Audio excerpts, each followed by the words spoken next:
Forest Rangers, what are your unexplainable and downright creepy stories? Not a ranger, but I used to be in a group that's somewhat like the Scouts, so we spent a lot of time in the woods and some weird shit happened often, but most of the time it was easy to explain. One thing happened though that to this day scares the living shit out of me. I was a leader for the age group 8 to 10 years old and we were out on a camping trip. It was the first year we stayed on that terrain and it was huge. Normally we tend to explore the majority of the terrain before the kids arrive, so we were aware of any possible dangerous spots to avoid. This time it was impossible. Every camp we have what we call a night game. It's usually a scary game in which the kids have to complete several tasks while the leaders scare the ever-loving shit out of them. Obviously we had one too during that camp. We masked up as monsters and hid out in the woods close to the checkpoints they had to pass. While running in between checkpoints I found an open stretch of forest with little to no foliage, so it was ideal for chasing after them. There was no real room to hide besides behind trees, so I couldn't use my flashlight or they'd be able to see me from miles away. It was dark, like the unsettling kind of dark that plays tricks on your eyes and you start imagining things that aren't real. During my stay there I saw a shadow that was around my size running past me a few times. I couldn't see it very well, so I just assumed I was imagining things because nothing was there when I turned my flashlight on. The game was nearing its end and I saw the shadow again. This time I could see it vaguely standing near a tree not too far away from me. I thought it was one of the other leaders hiding to scare kids and decided to go over there as it was about time to go back. I aimed my flashlight towards the tree and while getting closer I noticed that there was indeed someone standing there dressed in what looked like a torn burlap sack and had their head covered with a few white plastic bags that looked like they were tied together. I started to feel pure dread. Something felt really off. I asked if everything was okay, but they didn't respond. The only thing I heard was this weird sound that sounded like someone knocking on wood. Nevertheless I went a bit closer until I was about 10 meters away from this person. The knocking sound turned out to be that person smacking his head repeatedly into the tree, and I noticed he looked like a male. He was barefoot and his arms and legs were covered with crusted mud, his hands were in a weird cramped position. I was convinced this was just one of the other leaders pulling a prank, so I told them to knock it off. He slowly turned his head and started walking towards me. Something inside me just told me to run. It didn't matter if it was just a stupid prank, and I ran away scared for nothing. If this wasn't a prank it felt like I was in serious danger, so I ran as fast as I could. I heard him running after me, but I didn't want to turn around to look as I'd probably run into a tree. I arrived back at the campsite and every single person that could be dressed like that was already there. They couldn't have gotten there before me, and if they did they sure as hell didn't have the time to change into their regular clothes. Still, I told them and that they gave me a good scare with that. They just looked weird at me, thinking I was trying to scare them, and we left it at that. Next day I wanted to go check it out. Who knows, maybe some weirdo ate the wrong mushroom and might be out there dying from hypothermia. I took someone else with me just in case, and there was nothing but endless trees. We arrived at the tree where I saw the person banging his head, and there was a dead, skinned, decomposing rabbit nailed to the tree. We called the cops. They looked around quickly and brushed it off as just a prank from another scouting group or some kids from the nearby town, and left it at that. We didn't notice anything weird after that, so it probably was a dumb prank, but seriously, some people have a fucked up sense of humor. I have so many of these, but I'll share my favorite. I have been a ranger in the USFS for almost 15 years, but this takes place about 3 years after I joined. We were getting calls about a lone wolf with a collar on hanging around campsites. Weird, since wolves aren't known to be in the area. But when you work in the field long enough you start to realize anything is possible. No calls had mentioned violent behavior from the animal, thank God.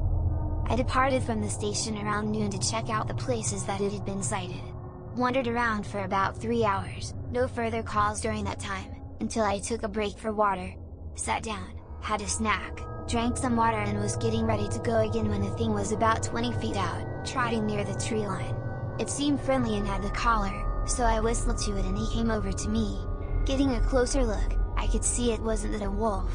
It was huge, but it was dark and didn't have the right body structure, though I could see why it'd be confusing from a distance. I radioed in and reported that I had a dog with me, but as soon as I said I'd bring it in, the dog fucking took off. Like he was playing, to see how far he could get me to chase him. Typical dog behavior. I went after it, and I swear it was a game of chase for at least 5 minutes as we steadily ran through the forest. Please don't go running through woods unless you know the area like the back of your hand." The dog finally slowed down near a rock bed/creek area, and started pacing around to spot. I drew closer and didn't see anything off at first, then I noticed it. The overgrowth had almost disguised what appeared to be bones. I called in immediately, and another team was sent to recover the remains. When I went to retrieve the dog, he was just gone. But, honestly, it wasn't a priority at that point. He was friendly enough, and I figured we'd catch up with him later. The bones were identified as a teenage male's, died by a self-inflicted gunshot wound to the head. He'd been reported missing in the area long before I became a ranger, and there'd been pretty much no hope of finding him. I spoke to his mom on the phone. She called to thank me personally, and she asked how I'd found her son. I mentioned the black dog, then thought I'd said something wrong since there was a pause on her side of the line. After I gave a couple details about the dog, she quietly explained that her son, who struggled with making connections, had sunken into a deep depression after the death of his best friend, the very dog that had led me to him. I think I spent the rest of the day stunned.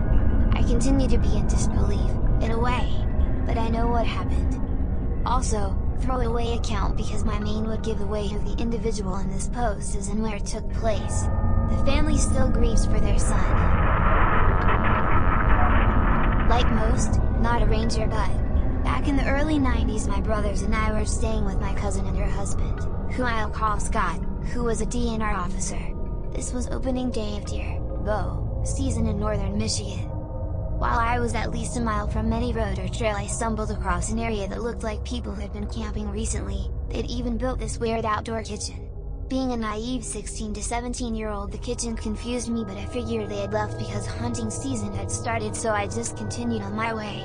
That night I was telling everyone about it when Scott gets serious and asks me about what it looked like and where it was. After I told him, he warned me not to go back there and to be glad no one was there. Apparently some locals had multiple locations like that where they would cook meth so they wouldn't blow up their houses and to make it harder to get caught. I guess Scott reported it to the cops and they raided it a couple days later. I must have missed it, but the guys had set up multiple trail camps, which were damn expensive at that time, all around the area. Based on the pics on them, I missed the guys by a few hours. They were heavily armed while I only had a bow and a knife. On the surface it seems like a well thought out plan from some smart people, but they weren't very smart after all. Scott filled us in later on some details. Apparently they didn't clear the images off the cameras before leaving. The images, though too low of a resolution to recognize their faces, showed them not only cooking the meth, but also carrying illegal guns and riding off on customized four-wheelers known to everyone in the area. They ended up getting 20 years in prison. I have a friend who is a trail ranger. Basically a ranger who can't get you in trouble. He told me about this time he was gathering illegally placed wildlife cameras and knocking down hunting stands, feeders, and blinds with another actual ranger. The other ranger wasn't feeling well, so he said he was going to head back as it's a 1-hour ATV ride. Friend finished up the last one when he heard voices. Keep in mind he's far off the beaten path. He called out and no one replied. As it was getting dark he started to head back and found that his ATV wouldn't start. He then noticed that the battery was not connected anymore. He reconnected it and started to drive, but it wasn't going fast at all. Less than a half mile later the whole thing died. He radioed back basically saying, "Hey guys, I need someone to come pick me up." They told him they would, but it would be an hour. He asked if the other guy got back and they said no. He settled down and started a small fire, but before long he heard voices again. It's dark. He's not happy. The voices sound like an argument now. Someone was angry and yelling at someone else who sounded more scared. He called out and asked if anyone needed help. The voices didn't seem to care. He guessed they had to be less than 1,000 feet away. He radioed again and they said they were having trouble finding what path he might be on and haven't left yet. He asked them just to get the other ranger to tell them about where they are because he left with the iPad. They had the map. They said he still isn't back. About 3 more minutes go by and he hears the voices start up again. He decides to walk to them, hoping maybe they can stop being drunk assholes and maybe have a map. He walked in their direction, but the voices seemed to be getting further as he got closer. Finally after 20 minutes he gave up and walked back. He got a radio call and they said the other guy was found passed out covered in vomit and was being taken to the hospital, but he crossed off everywhere they found his stand, so they have a general idea where he is.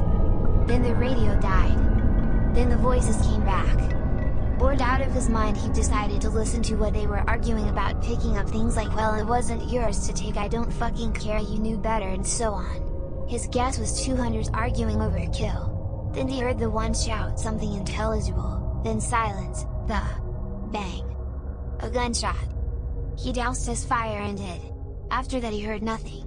Just his breathing for the next half hour until he saw ATV lights. He told a guy picking him up everything and they called back. They had people looking for 3 hours and found nothing. They came back the next day with police and dogs. After about an hour a shallow grave was found and in it was a long dead man who had clearly been shot in the face. Thing was, it was a skeleton who was there for years. So either the argument he heard just ended with a bang and both parties went home last night, or he heard the murder of someone from years ago. Not me, but my dad, who was a ranger. He said once he was out in the forest with one other ranger, that had to camp overnight halfway to their destination. Well, that night they heard footsteps and a lot of them outside their tent. Then they heard at least 20 people scream, "Get out!" Needless to say, they got the fuck out and radioed it in. The next morning the cops went out and searched and found 4 skinned animals pinned to the trees around their campsite.